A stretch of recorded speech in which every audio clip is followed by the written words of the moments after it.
Bonnie came in at 33. And she's only 34, so a year is not much of a difference. And Brian, her wonderful husband, came in at 67. You sucker! Need to check mine. Hold on, Bonnie. I am looking at it. So where's the one for John? Oh, is that it right there? Oh my God. So when Bonnie did this with John, she came in at 29, and John Torrey, is John here right now still? 67. And then, oh, this is interesting. With Hazel, Hazel came in at 89, and Hazel's 94, which is pretty good. 5 years in, she could be looking for younger men now. And then our wonderful new mayor came in at 36, which is very good. Thank you very much, Madam Mayor. You're doing a great job. Thank you. All right, we are going to invite, just want to tell my bride not to have my dessert. It looks good. I'm going to invite Mr. Bridge Sharma, the Indo-Canada Chamber of Commerce, Vice President of Finance and Small to Mid-Size Enterprise. Would you please welcome Mr. Bridge Sharma.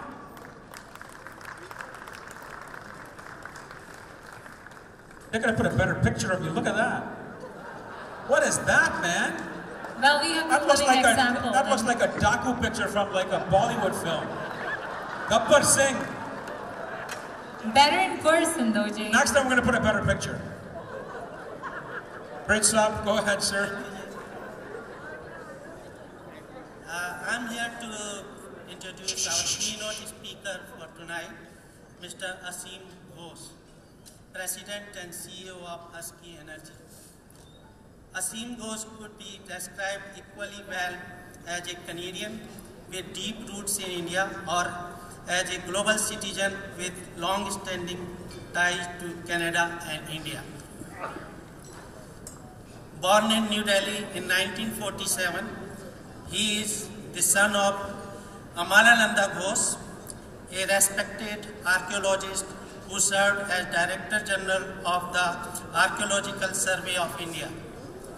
Asim graduated from the Indian Institute of Technology in Delhi in 1969 with a bachelor's degree in electrical engineering. Then furthered his education in the United States with an MBA from Wharton School at the University of Pennsylvania. He began his career in Canada in 1971 with multinational consumer goods company Procter & Gamble. He went on to serve as the Senior Vice President of Carling O'Keeffe, one of the Canada's largest breweries. In 1989, Asim was handpicked to become the co-founding CEO and Pepsi Foods startup operation in India. He moved to Hong Kong 2 years later to set up a consumer goods joint venture between Pepsi and investment holding company Hutchison Whampoa. Shortly thereafter, he became the CEO of Paulson Industries, a Hutchison subsidiary. In 1998, Asim was tasked with the role of leading Hutchison's telecom joint venture in India as the CEO of Hutchison Hisar. Under his leadership, the company mushroomed from a one-city operation into India's second largest mobile phone provider with more than 60 million subscribers. Asim presided over the 2007 sale of Hutchison's stake in company to Vodafone in deal that valued the business at about $18 billion. It was the biggest all-cash transaction ever to have taken place in Asia. His global journey eventually led him back to Canada, where in June of 2010, he assumed his current role with Husky Energy. In the past 5 years, Asim has firmly established Husky as an integrated, diversified, and balanced growth company, leveraging its 75-year foundation in Western Canada to invest in new growth projects in the Asia-Pacific region. the oil sands and offshore Atlantic Canada. Among his affiliations, Asim sits on the board of Canadian Council of Chief Executives, served as director of the charitable Lee Casting Foundation, and is the distinguished alumnus of Indian Institute of Technology.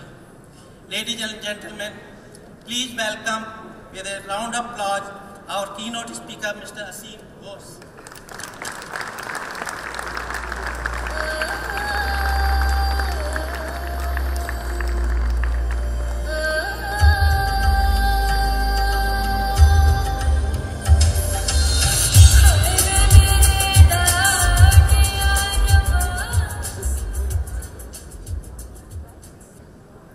Thank you very much for that introduction. I guess the short takeaway that I've got is I seem to have difficulty holding down a job. Distinguished guests, ladies and gentlemen, it's not typically in my nature to attend award presentations. There's been a lot of talk of age around the table, and as I turn 67, I realize I'm running out of opportunities to do so. As they say, we grow too soon old and too late smart. And it's also somewhat ironic that an oil company chief executive should be getting any award today. This is at a time when our industry is experiencing the effects of the steep fall in oil prices. I've been told to say some words about doing business in India, which I've had the occasion to do twice, even though I started my career in Canada. So it's quite unusual for people who start their careers, Indians particularly, who start their careers abroad, to get the opportunity to do work in India. And it's part of the pendulum that my career has been, that I've swung between countries and industries repeatedly.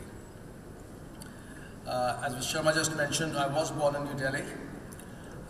It's a time well chronicled in Salman Rushdie's Midnight Children, when an Indian in India was born, and I am very much psychologically of that generation. But my career started in Canada, right here in Toronto, in Procter & Gamble. So after 2 decades in Toronto, I headed back to Asia for another 2 decades, where I was entrusted with a few fascinating startups and turnarounds.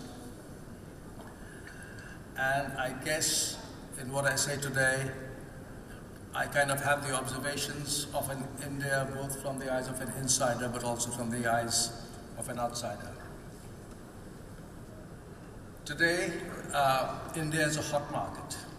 It's a seductive place for people who think they can make a quick buck from a pool of 1.2 billion consumers. But with the perspective I just spoke to you about, I have 3 thoughts to share. The copyright for the first thought actually belongs to C.K. Prahalad. He's a renowned professor of business strategy, as you know, at the University of Michigan.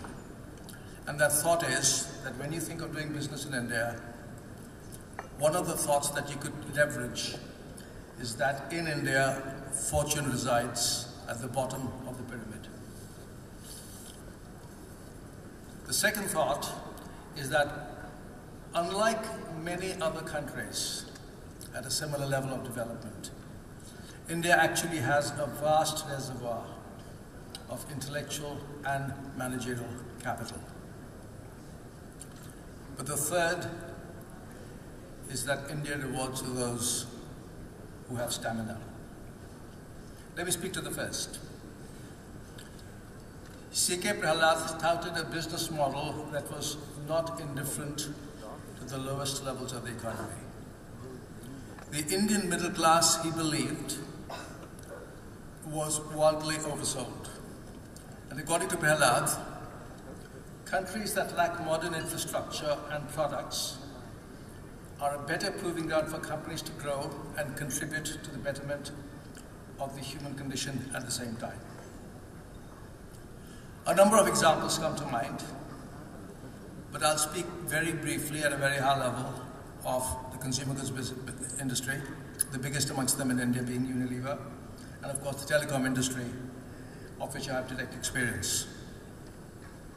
Unilever India, in its own right, would be one of the largest consumer goods companies in the world. But it never waited for its customers to walk through the door. It reached out to provide its products, even in rural areas, at affordable prices, at prices not seen till it did so anywhere else in the world. It was the inventor of the stockist distribution system, which is now a model for consumer goods distribution in many parts of the world, including, interestingly, China, where it was introduced. The same system was introduced by Procter & Gamble, my alma mater, and then Unilever then followed them in China, doing what they'd invented in India. It invented the sale of products in very small items of packaging called sachets, such as shampoos. In 2002, it introduced a smaller bar of soap, the sort of bar of soap that historically were given away as bars to use in hotel rooms, introduced for the first time on a consumer basis. In 2002, they introduced them for 2 rupees. In 2002, the rupee would have been somewhere around 27 rupees to the dollar. So more like 49 rupees to the dollar. So it tells you how cheap it was. And in that one move, the sales of that brand of bar soap grew 20%. A second case I just spoke about, the Indian telecom industry. There's something like a dozen players in that industry today. It's the most fragmented industry in its sector in the world. But it's dominated by 3 companies, all of which were first generation entries starting back in the 80s. Their secret, they offer telecom rates that are amongst the lowest in the world. And in so doing, they've grown the market to almost 1 billion subscribers. Many of their customers would not have otherwise been able to afford any phones, let alone mobile phones.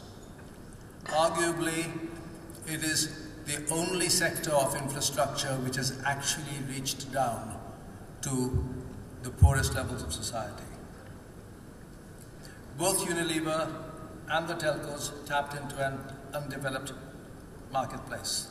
They built their fortunes, one customer at a time, at the bottom of the pyramid. Coming now to exploiting intellectual capital, there are so many examples, but I've just picked a couple at random for this talk. Cipla and Torrent Pharmaceuticals. Cipla is using homegrown research to conduct absolutely world-class research. This includes India's first ready-to-use kit for childhood asthma and the first 3-in-1 treatment for COPD. In fact, Cipla dominates the market for low-cost treatment of AIDS in Africa. Torrent's competitive advantage stems from its world-class manufacturing and R&D capabilities, all, I might add, in India. It's considered a dominant player in many therapeutical areas, including cardiovascular and oncology treatments. However, it's important to note that none of the companies or industries that I spoke about are overnight wonders. Their success has been built over decades. Unilever is not only just decades, it's centuries. It actually started in 1888. Today, its sales make up about 8% of the parent company from a country that accounts for about 3% of global GDP. Cipla began providing healthcare solutions 8 decades ago, now has a market cap of 8 billion. Torrent Pharma has been in business for almost nearly 45 years. So as you can see, the old thing applies to India. Come what may, all bad fortune can be conquered by endurance. And that applies to soap sellers, to telecom startups, and yes, even wandering oilmen like me. Thank you once again.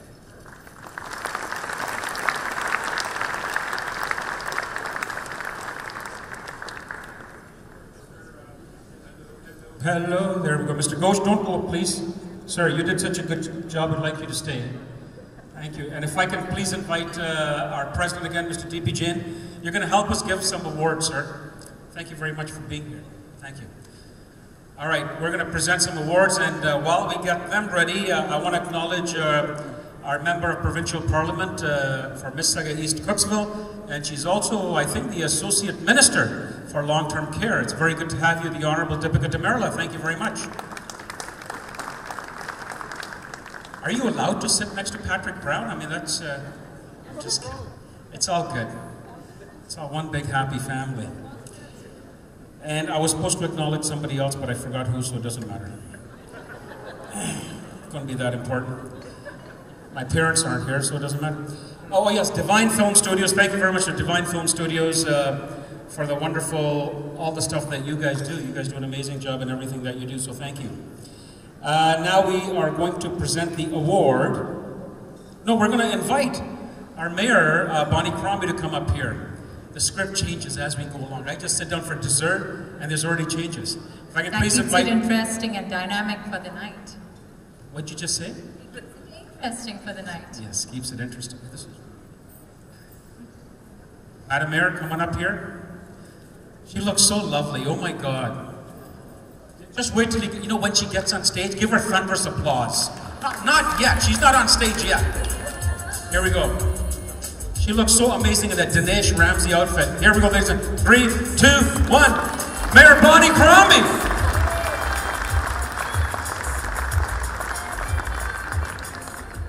All right, she doesn't look a day over 33. And what are we going to do? To present the award for Male Professional of the Year, please welcome Charan Kumar from Colin Barrow, our award sponsor.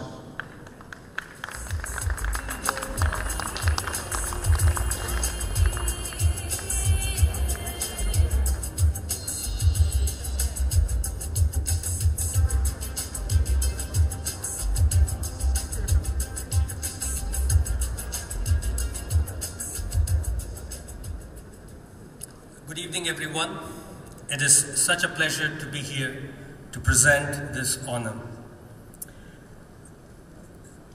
The Indo-Canadian Chamber of Commerce's Male Professional of the Year Award is given to a professional who has established a record of achievements in professional practice as judged by peer group, as demonstrated by has a corporate and professional track record and contributions to the profession and community. The person to whom this award is going today has not just been a recipient of a number of awards, but has recently been given the Padma Bhushan. And for those in the audience who need a background on that, it's one of the 3 top civilian awards awarded by the government of India. The person is not just a mathematician, a brilliant mathematician, but is also been able to bring mathematics, music, nature, and language together. He's able to predict how many petals a flower would have. That's the brilliance of connecting mathematics with nature. He's also a mathematician. Ladies and gentlemen, please join me in welcoming Padma Bhushan Dr. Manjul Bhargava, Professor of Mathematics, Princeton University.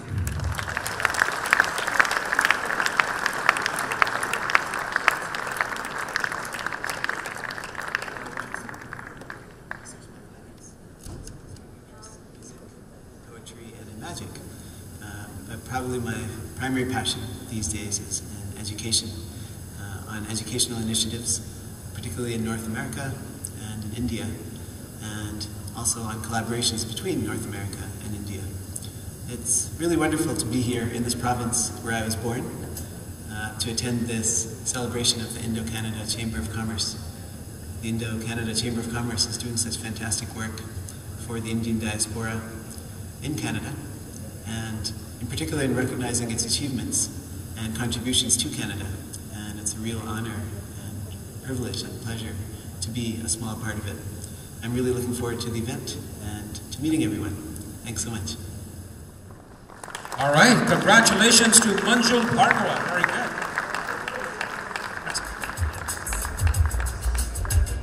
There we go.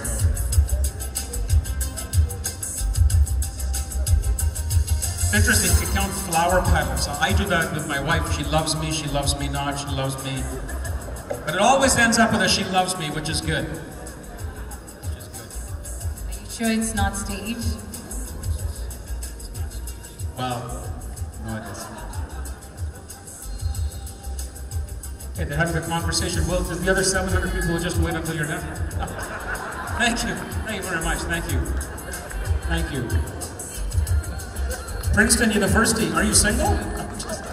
Are you? Okay. I mean, my daughter's 20, you're but only you. No, don't go there. All right, now, what are we going to present next? An award which is very close to my heart. I love when they start so young. It's time for the young achievers to be honored. To present the award, please welcome Kuldeep Sharma of Marriott Hotel, the award sponsor. I'm not sure, is it Kuldeep that's going to come up? No? It's not Kuldeep, it's Samir Sharma that's going to come up. Samir Sharma is going to come up. Kuldeep Sharma is the father of Samir Sharma. Samir Sharma is a very young boy, a very single and ready to mingle.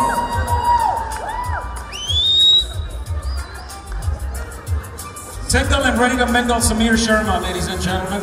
What a good-looking guy. Got height above. Very good. And you know, from a very influential and affluential family, you know, if there's some girls out there, some parents out there, you're 23 or something?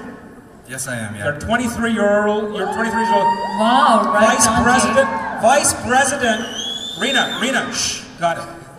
I know, got it. Okay. She's cut off from the bar. Vice President of Sales for his wonderful family business. How many hotels do you guys own now? Like 3? So far, we're at 2, and this is our 2nd year in operations. All right, very good. Congratulations. He is single and available, mums and dads. Sorry, go ahead, Samir. Thank you for the kind introduction. I'm going to start a marriage bureau, you know? Yeah, we should at call this it, rate, yeah. I'm going to start a marriage bureau. Yes. My last name is Deer, so we good. You know, it very fits perfectly, right? Deer.com. All right, carry on. Thank you for the kind introduction, Jake, and thank you. It's a pleasure to be here tonight, and a warm welcome as I stand here. I represent